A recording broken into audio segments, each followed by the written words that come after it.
Ladies and gentlemen, welcome back. And today we're going to be looking at a little bit of a grim topic. I found this video, it was recommended to me, called "Which was truly the worst major World War I army to fight in?" And I think that that's an interesting question, actually. Obviously, the experience of soldiers during World War I was not favorable in any manner, and every single nation that fought on the battlefields of Europe obviously suffered immensely, as well as in the other campaigns that were taking place during World War I as well. So it was obviously a very miserable war, but which one truly had it the worst? And that's what we're going to be exploring today. My personal take before I begin this video, because I've never seen this before, so I don't know what he's going to say. It's from a channel called The Front, which I've also never watched before, so this is all new. I'd have to say that it's got to be the Austro-Hungarian Empire on the Italian front. That, to me, was the worst, probably the worst place that you could have been in. So the Austro-Hungarian Empire, obviously, they have massive issues with organization. You have officers that speak different languages, and obviously they did have dedicated units that were based on nationalities at times, but you just had a disaster. You had no idea what you were fighting for, and you were fighting in rocky, terrible conditions in Italy. And I can't really imagine which one would be worse. Let me know what you think in the comment section below. Let me know what you think after watching this video as well, and maybe how your opinion changed. Let's get into it. We all know that World War I was one of the deadliest in history, although it would be beaten out by a sequel that no one asked for. From incompetent generals to terrifying trenches, life as a World War I soldier was never easy. But who really had it the worst on the battlefield, and why? In this video, we'll take a look at 5 major World War I armies. Join us as we discuss what made them so terrible and decide which army would have truly been the worst to fight for. Okay. So I'm guessing he's going to go Britain, France, Germany, Austro-Hungary, and Italy. I'm going to guess. And if it's not Italy, then it's going to be the Ottomans. Let's find out.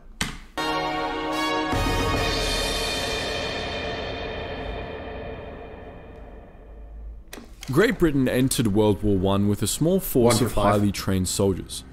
Tasked with holding a tiny slice of the Western Front, this capable army did their job well at first.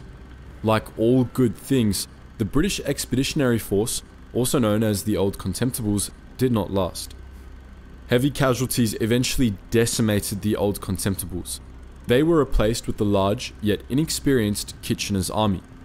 With no seasoned commanders to guide them, Kitchener's army went through a devastating learning curve on the front lines. Inexperience and a shortage of quality munitions eventually led to the disastrous Battle of the Somme. At the Somme, UK soldiers bombarded German forces for a week.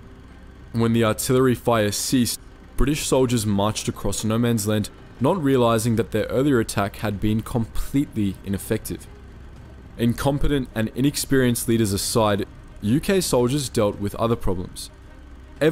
Yeah, and I think that the Battle of the Somme too, I think that is the deadliest battle in British Army history, period. That is the bloodiest battle where they suffered the most amount of casualties, was during the Somme. Present supply issues, harsh trench conditions, and a cobbled together army were just a few issues they faced that made the war even more difficult. Add to that fact that the top military brass in the UK had a twisted notion of honour, and serving in the British Armed Forces became even more hellish. For example, the unofficial reason, as per the Air Board, as to why British pilots didn't have parachutes was because the presence of such an apparatus might impair the fighting spirit of pilots and cause them to abandon machines which might otherwise be capable of returning to base for repair. I did not know that. By 1914, France was a well-recognized... Yeah, and I think that the British, again, all of these nations had it bad, don't get me wrong. But another important thing to note is that the British would actually go on to have more and more responsibility as the war went on. He just focused on the very beginning there, but as time would go on, the British would obviously backed up by their empire, so obviously people from India, from Australia, New Zealand, South Africa, Canada, right? They would also sort of supplement in the Commonwealth lines, if you will. And there, as the war went on, conditions did obviously become better for the Brits. So I don't know if saying that just focusing on the beginning would say it's the worst, but I think it's just a brief overview. And so let's keep going and see what he says about France. Power in the Western world and was ready to face its old rival, Germany. The German And the French question. did get off to a good start, with heavy patriotism running rampant across the country. Union Sacrée, I think is what it's called. This, and mandatory service laws, helped swell the ranks of the French reserves. Then, it all went downhill. For the duration of the war, commanders operated under a cult of the offensive mentality. Yep. This strategy can be boiled down to hit them first, hit them hard, and keep hitting them until you win. Casualties Unfortunately, this strategy proved to be a bad one. Take the events at Audregny as an example. Here, two mounted cavalry regiments, the 9th Lancers and the 4th Dragoon Guards, charged across an open field. On the other side, hundreds of German machine guns, rifles, and artillery pieces. Yep. And we can't forget Robert Nivelle and the Second Battle of Aisne. Convinced that he would win the war in a single battle by throwing men at the enemy, Nivelle instead ended up sending thousands of men to their deaths. This maneuver was the straw that broke the camel's back. Morale began to plummet. Riots, protests, and mutinies broke out on the Western Front and at home. French leaders arrested hundreds of French soldiers for mutiny and later executed dozens of them as a warning to the rest of their soldiers. In fact, France held the somber title of having shot the highest number of its own soldiers throughout the war, with at least 918 men executed, which placed it far ahead of Germany and the other World War I participant countries according to official figures. The French army was stuck in the past, stuck in a cult of the offensive mentality, and stuck with leaders too willing to use their men as cannon fodder. Russia both... Okay, so I want to say a few things about that, actually, because that's a little unfair. So the Nivelle offensive, obviously a massive disaster, as was discussed, but actually some of these mutinies, it's sort of been painted in a post-war manner as having these massive mutinies, but really was only a few units. And I think that although many people were arrested, the vast majority of them were not executed. I think it was around 40 to 60 or so men that were executed for these mutinies, and obviously that's a whole discussion in and of itself of whether that's the ethical or right thing to do. But what's important is that these mutinies, and after the Nivelle offensive, Pétain came in, and he actually installed a lot of reforms for the French soldiers, which did boost morale. And so though, yes, this was the low point of the French army, there were actual considerable actions made to improve the morale and the fighting spirit. Well, that is morale. Anyways, the morale of French troops on the front there at that point. So I kind of get what he's saying, but it's sort of just looking at the bad part and then not looking at what came afterwards, which were the reforms. So stood the largest army in World War I, with forces already 5 million strong at the start of the war. With all those troops marching out to conquer the Eastern Front, surely the Russian army would score some victories. Right? Wrong. Large numbers actually turned out to be one of Russia's biggest weaknesses. Overestimating its military ability and its railroad supply chain, the Russian army struggled to deploy all its men. So sure, the Tsar could raise a huge army, but that doesn't matter much if it isn't functional. With so many soldiers to supply, it's no surprise that one of Russia's main problems was a lack of, well, everything. As a soldier in this army, you would likely have marched out to war without boots, a rifle, or a gas mask.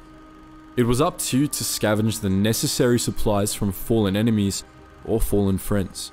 And the problem of ill-equipped soldiers was only compounded by another serious shortage, that of medical staff. The Russian army had only about one surgeon for every 10,000 men. Really? That means that your chances of getting some medical attention if you were wounded or ill were next to none. I did not Imagine know that. You're an unprepared and untrained Russian soldier, hungry and disillusioned with what seems to be a pointless fight.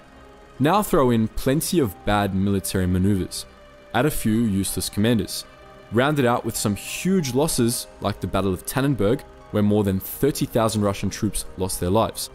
That's what it might have been like to be a soldier in the Tsar's army. It comes as no surprise that the weary Russians later took the fight to what they saw as the true source of their problems: their own government. While about to be... If you want to learn more about that, check out the Russia Country series that I've done. I'll leave a thing on the top right here. I've talked all about the Russian Revolution before. Become notorious for its approach to warfare, the German Empire was young, not even 50 years old at the start of World War I. At the time, Germany was a collection of smaller states, still getting the hang of working as a cohesive unit. That's what made it so surprising when the German army functioned so well, at least for a time.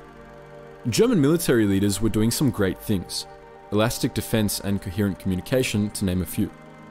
Also important, especially on the Western Front, German trenches were more sophisticated than the holes the British were using.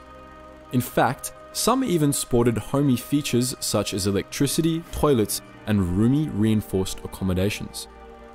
So where did they go wrong? It all started with some hopeful thinking. Concerned that they wouldn't win a war on two fronts, Germany's plan was to neutralize France and then focus on Russia.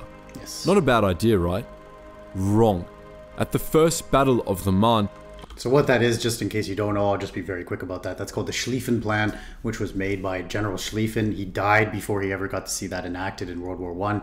The idea was to pass through Belgium completely neutral. So they just wanted to pass through Belgium, allow their troops to go through there.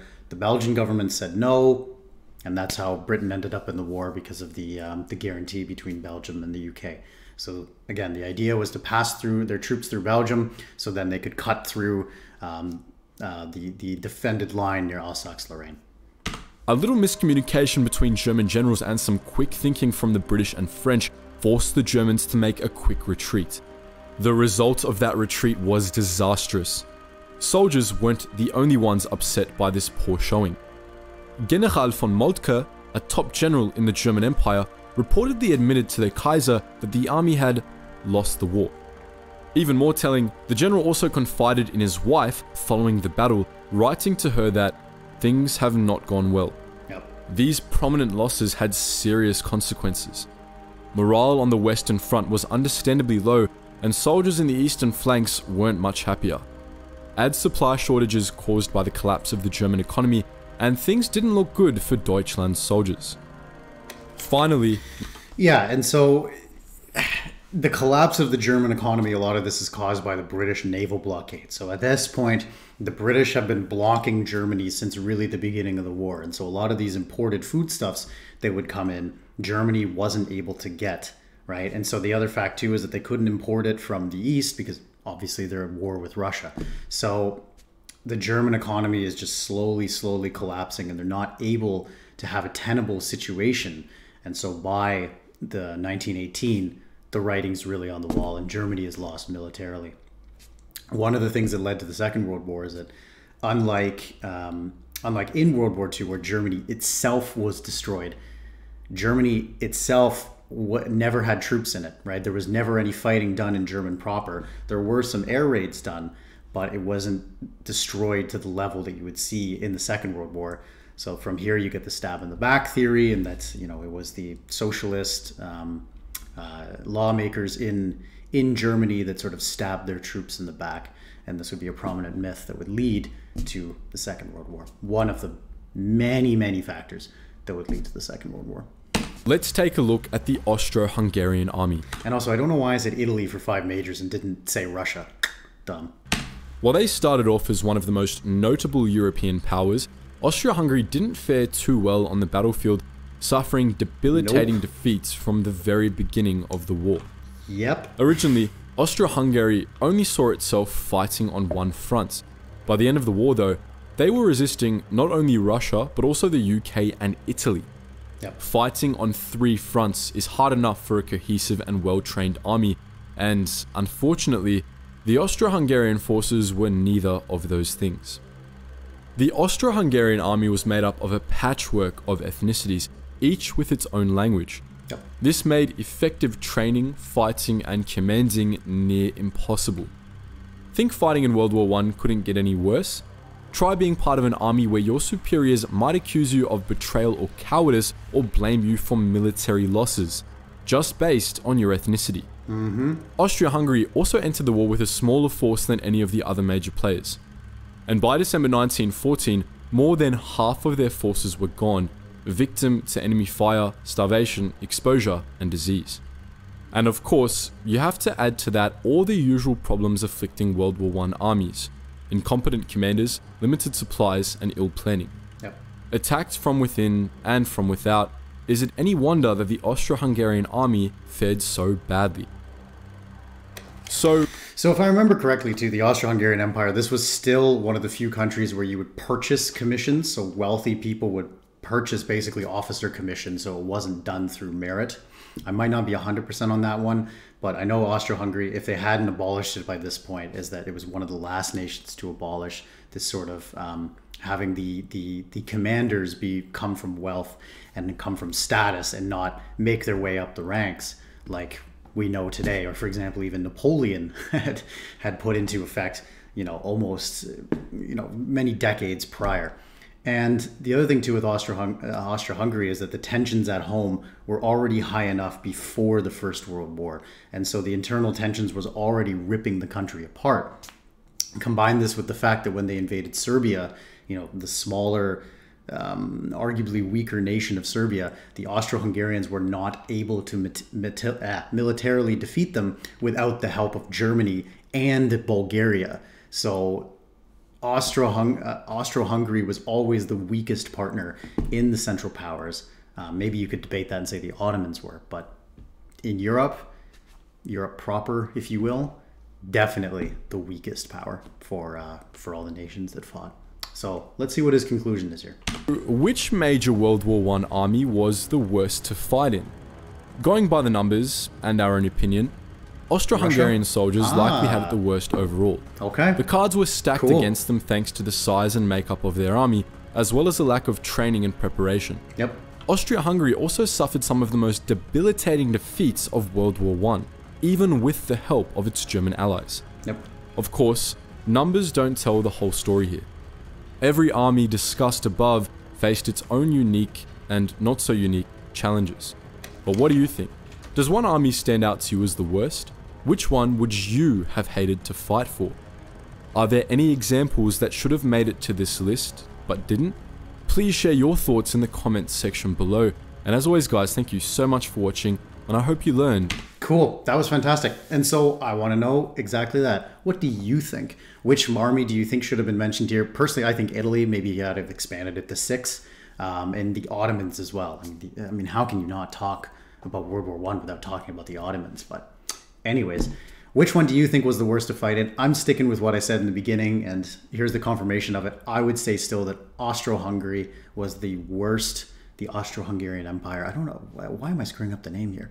Was the worst one to fight in by far for the reasons I listed. But let me know what you think down below. Thank you very much for watching. Take care. All the best. See you guys in the next video.